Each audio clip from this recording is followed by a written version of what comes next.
Hey, it's Waco20, the creator of CPU or Chess Processing Unit. Today I'll be teaching you how to use my plugin. So, as you might have guessed, this plugin turns your average chess into an awesome redstone processor.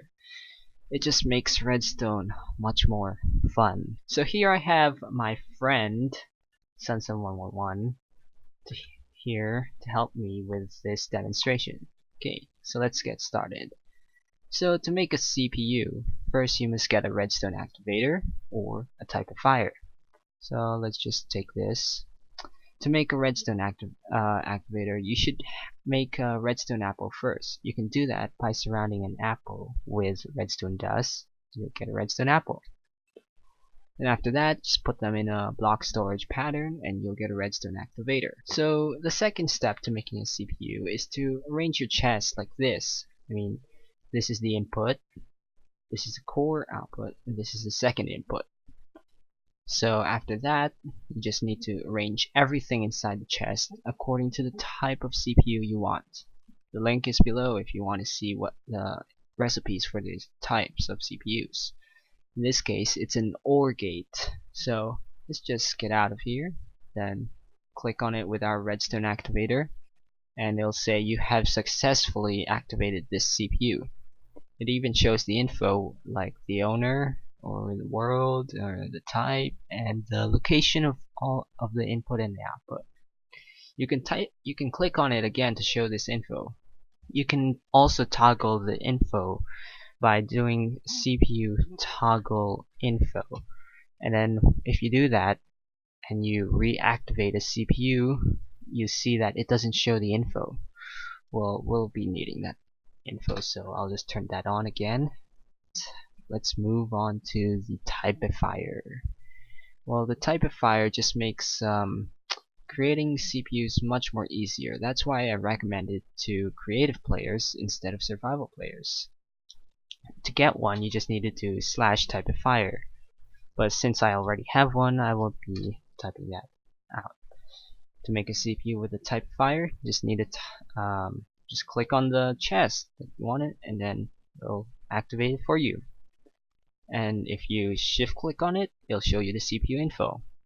And why it's so convenient to use a typifier to make a CPU is because you can just iterate through the types just by clicking on the chest like this.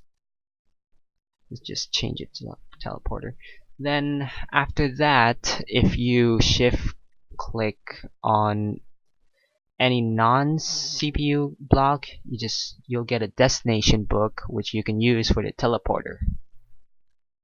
So if Sunsun111 would just walk forward, he should just TP, say, like that. Let's try it ourselves, and you'll see that we were teleported to the destination. You can also get a destination book by doing CPU get TP, and you'll get another destination book, but we won't be needing that. And another note about CPU is that you can't open the core if you typified it. You can only open the inputs, and only the owner of the CPU can open the can break the chest. Yeah, if you could just make one. See, it'll say you are not the owner of the CPU and I can't break it. And if he tries to break mine, he won't be able to break it. So yeah, that's all. Okay, let's destroy this. And see, when I destroyed it, he could destroy it. Then after that, let's move on to the basic commands of my plugin. So /CPU will show you the version, active CPUs, and it'll check for updates if you have the permission to. /CPU help will give you the list of commands. That's self-explanatory. Then /CPU disable will disable redstone updates of CPUs. So let's just activate this, and you'll see that it doesn't work. And if we do /CPU enable again, it'll start updating.